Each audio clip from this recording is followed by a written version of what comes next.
வணக்கம். இன்றைக்கி பார்த்திங்கன்னா அடுத்த கிளாஸில் வந்து நான் என்ன போடுறேன்னு நான் உங்களுக்கு அன்றைக்கி சொல்லலை. இன்றைக்கி வந்து என்ன பண்ணலான்னா, நாம் ஆம்பளை பிள்ளையோட, அதாவது குட்டி பசங்க, பொம்பளை பிள்ளைக்கும் சரி ஆம்பளை யாருக்கு வேணாலும் போட்டுக்கலாம். இது வந்து நான் குட்டி பசங்க பையனோடது எடுத்திருக்கேன். ஆனால் பொம்பளை பிள்ளைங்களுக்கும் நம்ம போடலாம். இந்த ஷார்ட்ஸ் தான் நம்ம பார்க்க போகிறோம் இன்றைக்கி இந்த கிளாஸில். இது வந்து ஒரு 3 வயசு பையனோடது, அந்த அளவு தான் நான் எடுத்திருக்கேன். நீங்கள் இதையே நீங்கள் கனெக்ட் பண்ணி நீங்கள் கொஞ்சம் பெரிய பசங்களுக்கும் தைக்கலாம், இல்லை கம்மி பண்ணி சின்ன பசங்களுக்கும் தைக்கலாம். இப்போ நான் 3 வயசு பையனோட ஷார்ட்ஸ் எடுத்திருக்கேன். இது நம்ம இப்போ எப்படி கட் பண்ணலான்னு பார்க்கலாம். இப்போ பார்த்திங்கன்னா பாருங்கள், நான் இதை பொம்பளை பிள்ளைக்கு நான் அளவு வந்து ஆம்பளை பிள்ளையோட ஷார்ட்ஸ் எடுத்திருக்கேன். ஆனால் நான் தைக்கிறது வந்து பொம்பளை பிள்ளைக்கு தைக்கிறேன். ஏன்னா பூ போட்ட டிசைன் இருக்கு இல்லையா, அதுக்காக நான் உங்களுக்கு பொம்பளை பிள்ளையோடதுன்னு நான் உங்களுக்கு சொல்கிறேன். இப்போ பார்த்திங்கன்னா நான் வந்து இதோட அளவு பார்த்திங்க அப்படின்னா, நம்ம அளவு அப்படின்னு இதை நம்ம பார்த்து நம்ம அளவு வச்சுன்னா நம்ம வெட்டவே தேவையில்லை. ஷார்ட்ஸ் நம்ம வெட்டும்போது அப்படியே மடித்து போட்டு நம்ம இப்படி வச்சு அப்படியே நம்ம அளந்து நம்ம எடுத்துக்கலாம். ஆனால் இதில் எலாஸ்டிக் வருது இல்லையா, அந்த எலாஸ்டிக் வந்து நம்ம இழுத்து பார்க்கணும். இப்படி இழுத்தோம் அப்படின்னா நமக்கு எந்த அளவுக்கு சுருக்கம் வருது இல்லையா, அந்த சுருக்கத்தை நம்ம இழுத்தோன்னா நமக்கு இடுப்போட அளவு வரும். அதுவும் இல்லாமல் நான் இன்றைக்கி எப்படி உங்களுக்கு கட் பண்ண போகிறேன்னு சொல்லி கொடுக்குறேன். இப்படி 4ஆக மடிச்சிட்டோம் அப்படின்னா, எலாஸ்டிக்கு பாருங்கள், எலாஸ்டிக்கோடு நான் அப்படியே சொல்லித்தரேன். இப்படி 4ஆக மடித்து நம்ம இப்படி வைக்கிறோம் இல்லையா அளவு, இப்படி வைக்கும்போது டபுள் மடங்கு நம்ம எடுத்துக்கிட்டோன்னா நமக்கு இது கரெக்டாக வரும். இடுப்பு எலாஸ்டிக் வைக்கும்போது நமக்கு இது கரெக்ட். இந்த அளவு வச்சிங்க அப்படின்னா 4, இப்போ நான் 4 இன்ச்சு இந்த அளவு 4ஆக மடித்து நமக்கு 4 இன்ச்சு வருதுன்னா அது 4 8 ஆகும். நம்ம 8 4 4 4 இது 2 3ஆக நம்ம எக்ஸ்ட்ரா வைக்கணும். வச்சோம் அப்படின்னா நமக்கு கரெக்டாக இருக்கும் எலாஸ்டிக் வைக்கிறதுக்கு. இப்போ நம்ம இதை எப்படி மார்க் பண்ணலான்னு பார்க்கலாம். இப்போ பார்த்திங்க அப்படின்னா நான் இதை கரெக்டாக வச்சுருக்கேன். இதோட அளவு பார்த்திங்க அப்படின்னா நமக்கு கரெக்டாக 12. பாருங்கள், கரெக்டாக நான் 12 வச்சுருக்கேன். இப்போ நம்ம எலாஸ்டிக் வைக்கிறதுக்கு நாம் என்ன பண்ண போகிறோம்னா, ஒரு 2 இன்ச்சு நம்ம மார்க் பண்ண போகிறோம்.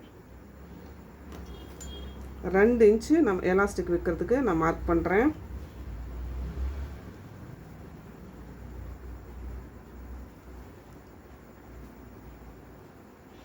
இதை நாம் கோடு போட்டு எடுத்துக்கலாம்.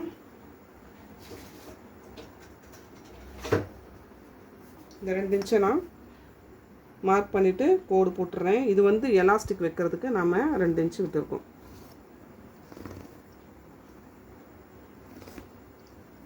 பாருங்கள், 2 இன்ச்சு நான் விட்டுட்டேன். இப்போ அடுத்து என்ன பண்ணலாம்னா, இதை நாம் இதை மடித்து வைக்கலாம். மடித்து வச்சு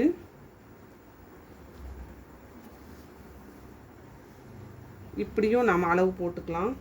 இல்லை உங்களுக்கு வந்து இப்படி எனக்கு அளவு போடுறதுக்கு கஷ்டமாக இருக்குது அப்படின்னு நினச்சிங்க அப்படின்னா, இங்கே பாருங்கள், 2 இன்ச்சு இங்கேருந்து நாம் 2 இன்ச் மார்க் பண்ணிக்கலாம். இந்த நம்ம கோடு போட்டிருக்கு இல்லையா, அங்கேருந்து 2 இன்ச்சுக்குள்ளே நம்ம மார்க் பண்ணலாம். இந்த 2 இன்ச்சு நம்ம மார்க் பண்ணோம் இல்லையா, அங்கேருந்து நம்ம ஒரு 8 இன்ச்சு நம்ம இப்போ மார்க் பண்ணுறோம்.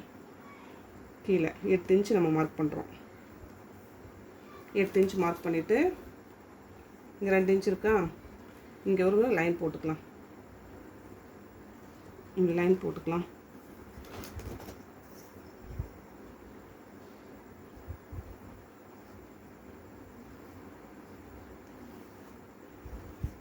இப்படி லைன் போட்டு இதை வந்து நம்ம வளைச்சி கொண்டு போகலாம். இப்படி வளைச்சி இப்படி கொண்டு போகலாம். இப்படி கொண்டு போயிட்டு இப்போ வந்து நமக்கு காலோட அகலம் எவ்வளோ வேணும், நம்ம உங்களுக்கு எவ்வளோ வேணும், அகலமாக வேணால் அகலமாக வச்சுக்கோங்க, இல்லை கம்மியாக வேணால் கம்மியாக வச்சுக்கோங்க. நான் வந்து கொஞ்சம் அகலமாக தான் வைக்க போகிறேன். இந்த அளவு வச்சு அப்படின்னா இது ரொம்ப அகலம் கம்மியாக இருக்குது. பாருங்கள், ஒரு 2 இன்ச்சு நான் தையலுக்காக எக்ஸ்ட்ரா விட்டுக்கிறேன். எனக்கு கொஞ்சம் அகலமாக இருக்கணும் கால், ஏன்னா கொஞ்சம் ஃப்ரீயாக இருந்துச்சுன்னா தான் நல்லாயிருக்கும். அதுக்காக நான் வச்சுக்கிறேன். நீங்கள் அகலமாக வச்சுக்கோங்க. இப்போ நம்ம என்ன பண்ணோம்னா, இங்கே வச்சுருக்கோம் இல்லையா, இந்த அளவுலேருந்து 1 இன்ச்சு நம்ம தையலுக்கு இப்படி போட்டுக்கலாம்.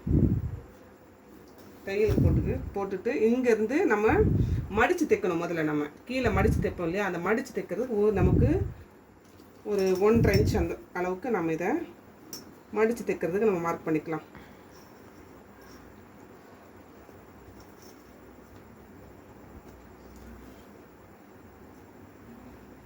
அதாவது மடித்து தைக்கிறதுக்கு ஒரு 1.5 இன்ச்சு மார்க் பண்ணிக்கலாம்.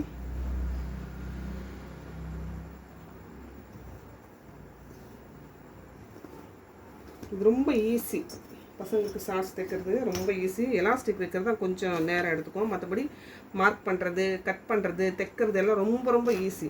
இப்போ நம்ம 1.5 இன்ச் மார்க் பண்ணிட்டோமா? இப்போ இந்த 1.5 இன்ச்சில் பாருங்கள், இங்கேருந்து நம்ம இங்கே மார்க் பண்ணோம் இல்லையா, இந்த இடத்துக்கு நம்ம ஒரு கோடு போட்டுக்கலாம்.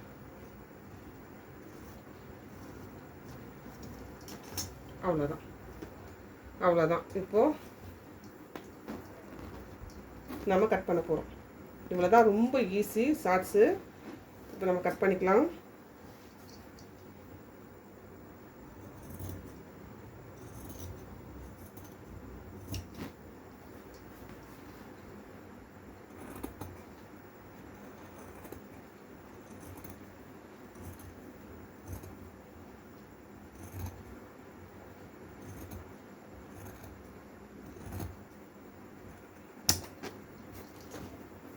அவ்வளோதான், பாருங்கள் நம்ம கட் பண்ணிட்டோம். எவ்வளோ ஈஸி, ரொம்ப ரொம்ப ஈஸி. மேலே நம்ம மடித்து தைக்கிற எலாஸ்டிக் வைக்கிறதுக்கு ஒரு 2 இன்ச்சு விட்டோம். கீழே காலுக்கு மடித்து தைக்கிறதுக்கு ஒரு 1.5 இன்ச்சு விட்டோம். இங்கே ஒரு 2 இன்ச்சுக்கு உள்ள ஒரு லைன் போட்டோம். இங்கே வந்து ஒரு கர்வ் பண்ணிவிட்டு இந்த காலுக்கு நமக்கு எந்த அளவுக்கு கால் வந்து நமக்கு அகலம் தேவையோ அந்த இடத்த நம்ம மார்க் பண்ணிக்கிட்டு இந்த எண்டு இங்கே இருக்கு இல்லையா, இங்கேருந்து இந்த நம்ம மார்க் பண்ண இடத்துக்கு ஒரு லைன் போட்டு நம்ம அப்படியே கட் பண்ணிடணும். அவ்வளோதான், இதுதான் கட்டிங்கு. இதை வந்து எப்படி அடுத்த வீடியோவில் நான் எப்படி ஸ்டிச் பண்ணுறதுன்னு நான் உங்களுக்கு சொல்லிக் கொடுக்குறேன். ரொம்ப ஈஸியாக நான் உங்களுக்கு சொல்லிக் கொடுக்குறேன்.